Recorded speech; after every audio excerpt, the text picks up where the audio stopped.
Hey y'all, John from the OBR here. We're going to take a couple minutes to look at Emmanuel Ogbah and his work as a run defender. So I know this isn't going to be necessarily very sexy for some people. Everyone's all about the sacks, the quarterback pressures, the hurries, so on. But really, this is the meat and potatoes of defensive line play right here. And one area in which younger guys, particularly rookies, can really be abused is stopping the run here. It's just a completely different game from college, not only in terms of the types of run concepts you're going to see, but also technique, the defense itself, the way the various parts hit together, and just the fact that now you have these, grown, offensive linemen putting hands on you. These are just big, strong guys. They have grown man strength, and it's much tougher to get them off you once they get hands on. One thing that did impress me about Ogbah is, in spite of how raw he was coming out in terms of using his hands and some of the other various techniques that you need in order to be an effective run stopper in the league. He did try, he put the effort there, and that's 90% of the battle. You just have to want to do it. It's one of those things where it's like tackling. Either you want to or you don't, and if you don't, it's going to show up pretty quickly. Also, he definitely improved as the season went on, particularly if you look over maybe the final 6 games or so. You could really see the light turn on as far as how he went about attacking, both in terms of stopping the run and rushing the passer. So the reason I chose this play is because going back to an article I wrote a couple of weeks ago, we looked at a play in which Ogbah it was an integral part of creating a minimal game on a run play without actually making the tackle. And the emphasis was just do your job. You got to be the guy that worries about just whatever it is you're supposed to do here, whatever your assignment is. But the other guys worry about theirs, and then if all 11 guys just worry about doing their own thing, doing their own assignment, their own responsibility, whatever you want to call it, then generally good things are going to happen here. This is another example where we see Ogbah just doing his job. However, he ends up taking it a little above and beyond here and getting in on a tackle as well, although this wasn't necessarily his tackle to make. But the important part is that he did it within the confines of his responsibility and executed his assignment, and he showed very good technique doing it as well. So before we get into looking at the play itself and the specific breakdowns, let's go ahead and just check out the play full speed. Quick primer, this is going to be play called split zone. It's just a version of inside zone. We're going to be running it from the right to the left of the screen here. The split portion comes because we have this offset Y or H back or fullback or whatever you want to label them right here. And what this player is going to do with this snap is he's going to wham across here, all the way across the formation, and he's going to try and wham block what we call the end man line of scrimmage, or whoever shows up on the edge right here. So it could be Ogbah, could be a safety, could be a linebacker if the defense gets into playing little gap games where they exchange areas here. But the idea behind the play is the Jets think that the Browns defense is over pursuing their zone action, so towards the left in this case. So what they want to do is get the ball to the back here, and then they want to cut it back to we call this the backside, away from the initial direction of the play. So this block is supposed to help seal that backside lane right here, as you'll see in just a moment. So let's go through the play a couple of times, and then we'll slow it down and we'll talk about what exactly is happening, particularly from Ogbah here, and what his responsibility is when he reads his key, and then we'll go from there. So here's the play.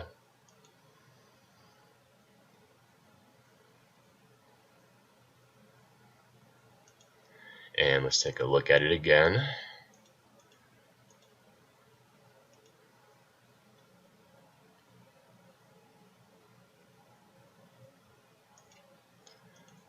And let's start back up here.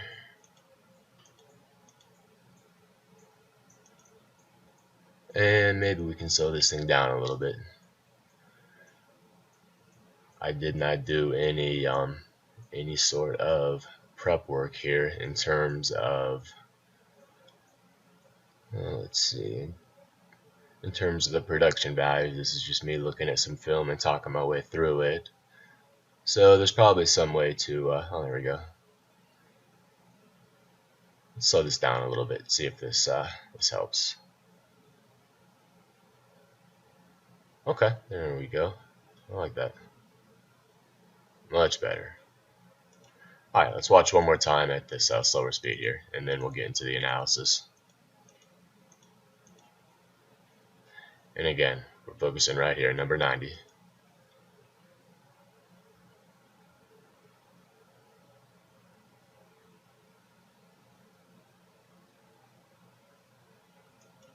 Alright, so off the jump, might not look like much, but there's a lot more going on here than Ogbah just running inside here and making a tackle.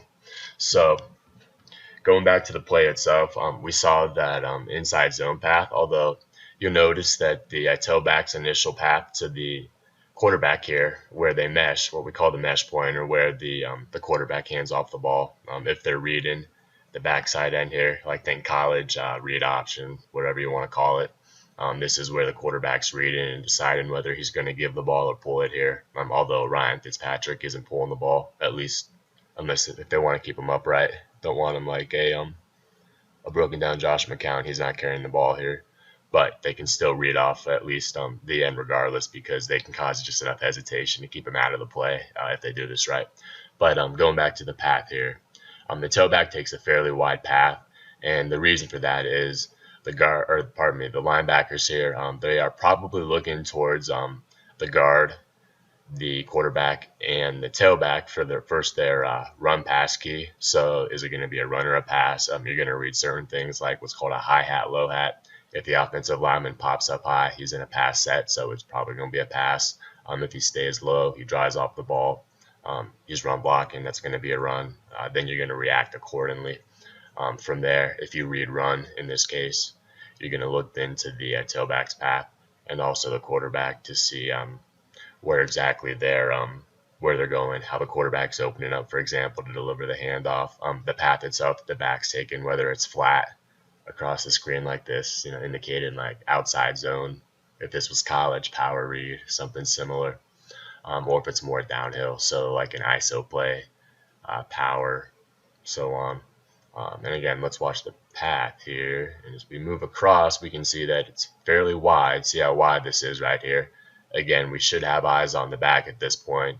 And based on this path here, you're going to assume it's something towards this side right here. They're trying to win a gap over here.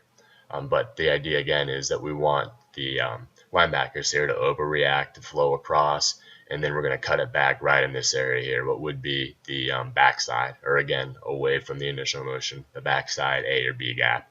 And you can already see this hole popping up right here.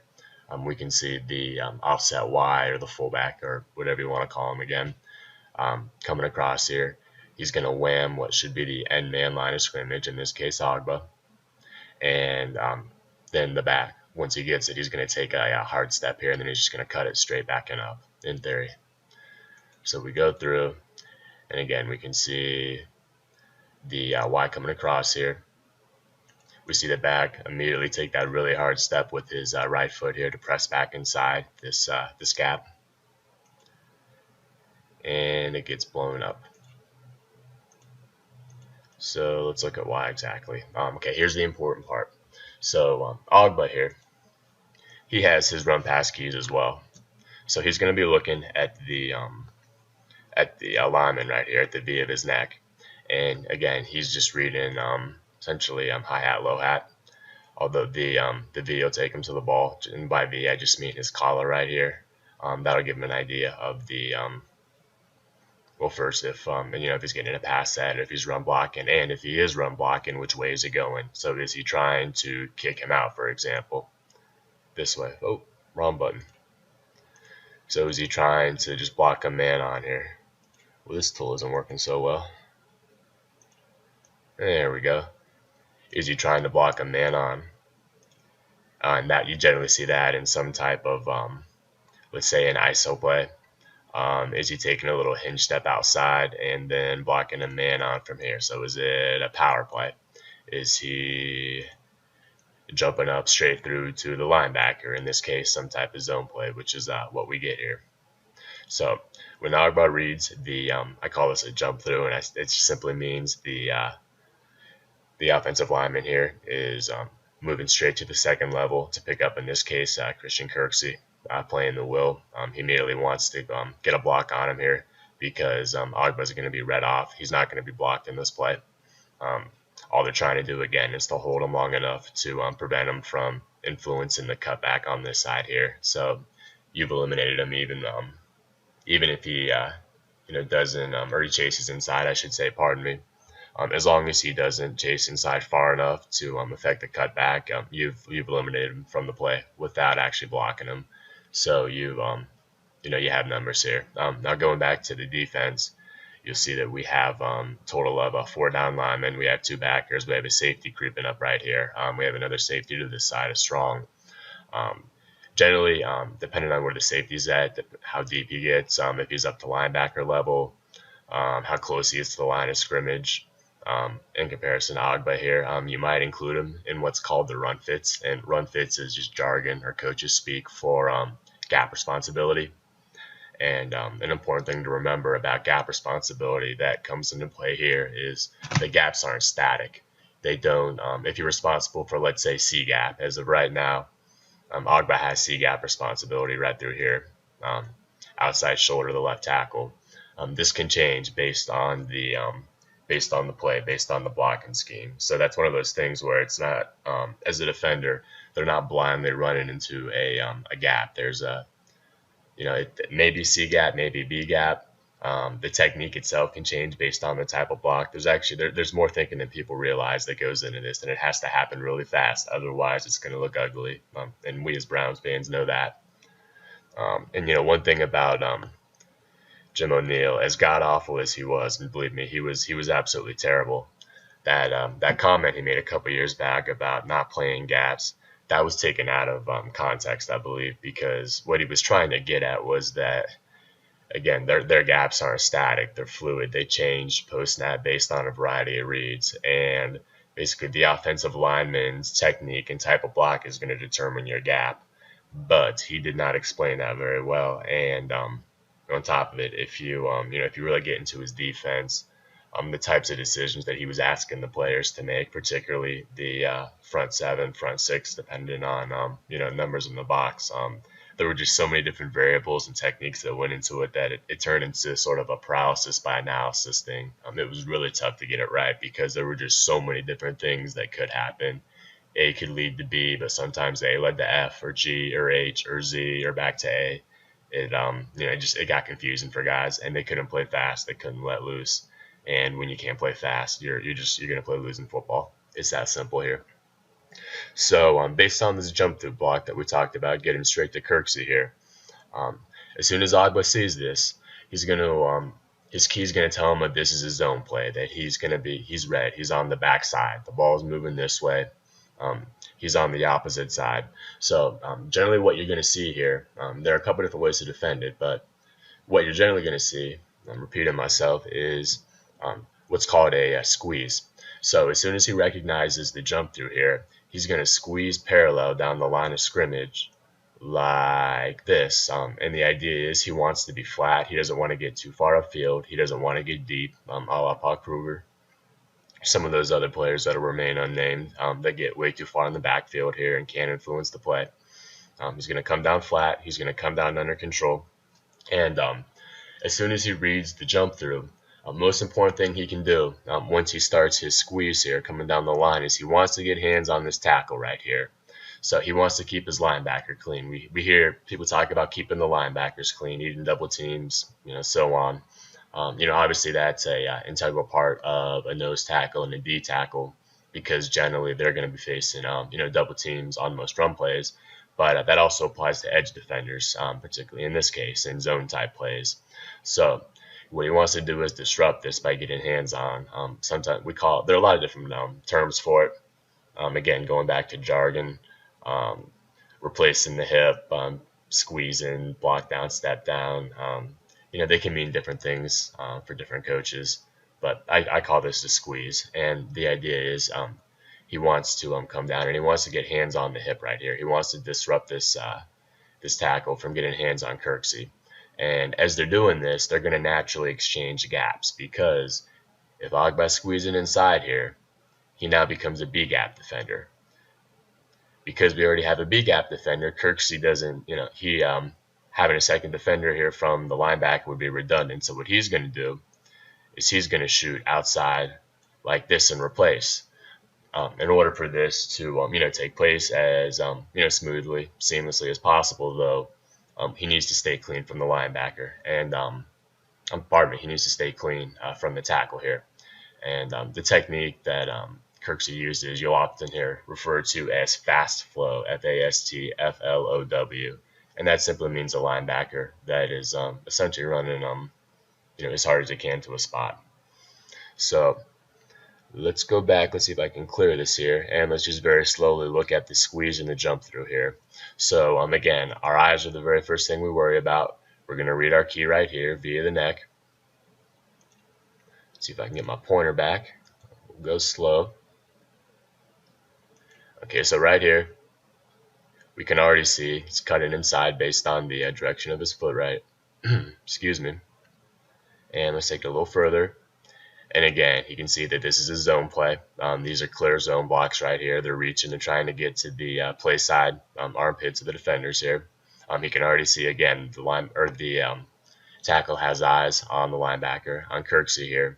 So right now, big red light in this edge be saying, okay, squeeze, squeeze, squeeze, squeeze, squeeze. I need to keep my linebacker clean. I also need to come down the line in order to play this cutback here. So as you move on a little further, you're going to see that he immediately reaches for the tackle right here. And again, he's just trying to influence his path. And you can see Kirksey's already started to fast flow to the outside here. So this is that natural gap exchange I talked about.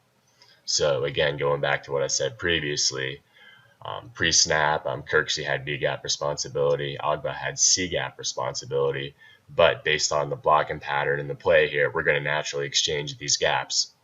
And again, this is perfectly normal. This is stuff that we teach our high school kids to do. This is something that this happens at all levels of football. Now the level of detail, the complexity, the various ways in which you do it obviously get much more complicated and in depth as you move up levels. But in the end, gap exchanges are they're a natural thing, and you go out and watch a football game on a Friday night, you're going to see it there as well. Particularly a fairly simple BC gap exchange between an end and a linebacker against a zone type play.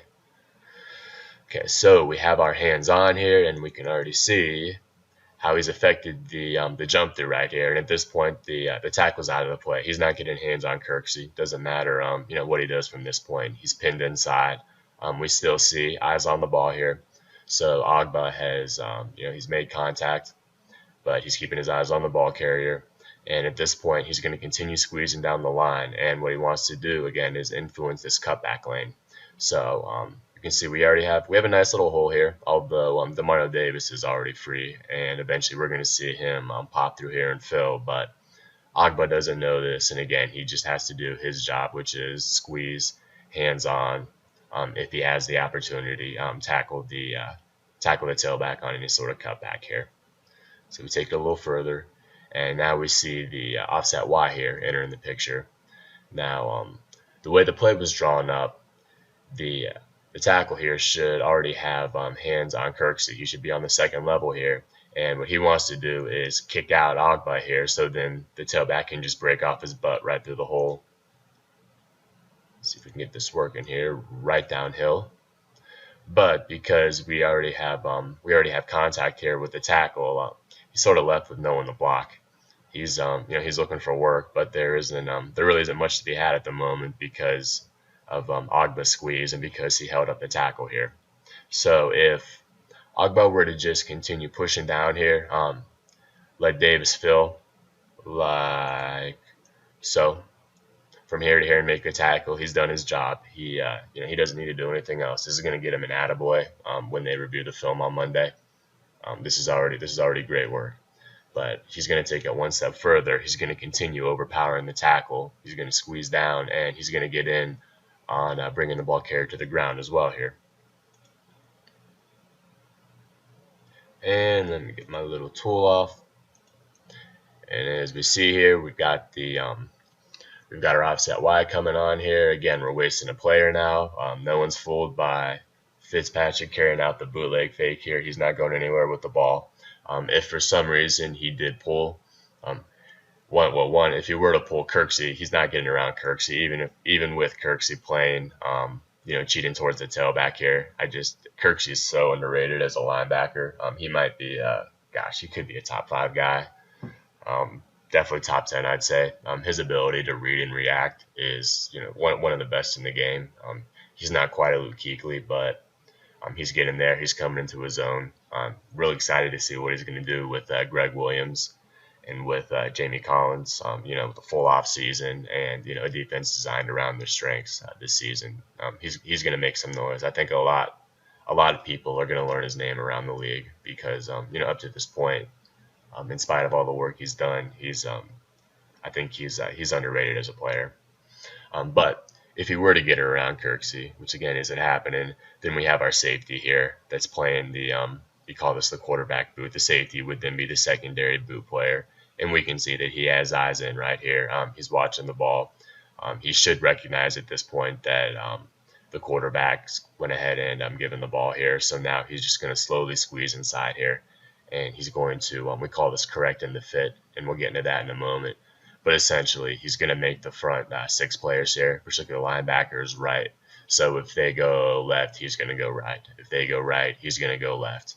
It's on him to to read how exactly they're attacking the ball in the blocks and then insert himself in the correct position. So if this was, let's say, a Tyrod Taylor, though, he would need to slow play here because Taylor would be a legitimate threat to pull the ball. And if he gets outside Kirksey right here, he would just maintain, let's see here, what we call an outside-in relationship. So he's going to track his outside shoulder. He's going to become a force player, just meaning that he's not going to let the ball get outside his body. He's going to force it back inside here to Wallace help. So we move on, maybe. There we go. And again, we see Demario Davis is filled through the this backside A gap here, and nowhere to go. We can see that Ogbah's still overpowering the tackle. And at this point now, we have a would-be tackler on the tailback's inside hip, on his outside hip. We have our fill coming from the front here. We call this leverage-based tackling. Leverage-based tackling is just a fancy way of saying surround the ball carrier. All of your if you go across the NFL, you look at great tackling teams, you're going to see that above all else, they're great at creating leverage on the ball carrier. So they get a guy on the outside hip, they get a guy on the inside hip, and they get a guy coming straight downhill between the two that's there to correct if for some reason the ball carrier were to explain if he were to escape one or the other. So move a little further. We see that I believe Davis has probably made some sort of contact with the right thigh at this point. He's getting in. You can see you're not getting around Ogbah in this spot, especially when he gets paws on you. He's just too strong. You're not running out of this tackle right here. You see Kirksey attack the Y right here. Eventually, he made his way over. He's shedding. He's holding a hard edge. We can see the safety isn't just running, running straight downhill through a wall. He's approaching and he's tracking, but he's ensuring that he reads this correctly. So should the ball carrier pop out here for whatever reason, he'll be in position to make a play. And again, you can see him. He's maintaining his outside relationship, but he's also in position where he can pop inside if he needs to. And again, this is just leverage-based football, doing your job. Doesn't look fancy. Doesn't look like much is happening, But this is how you get the ball carrier to the ground consistently, not give up these 4, 5, 6, 7 yard gains over and over and over and over.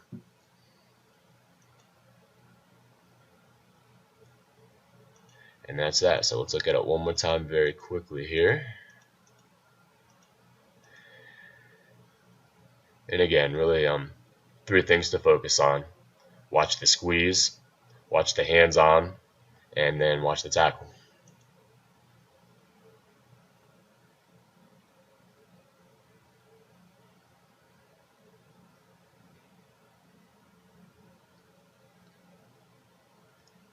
And that's outstanding run defense, guys. That's how it's done.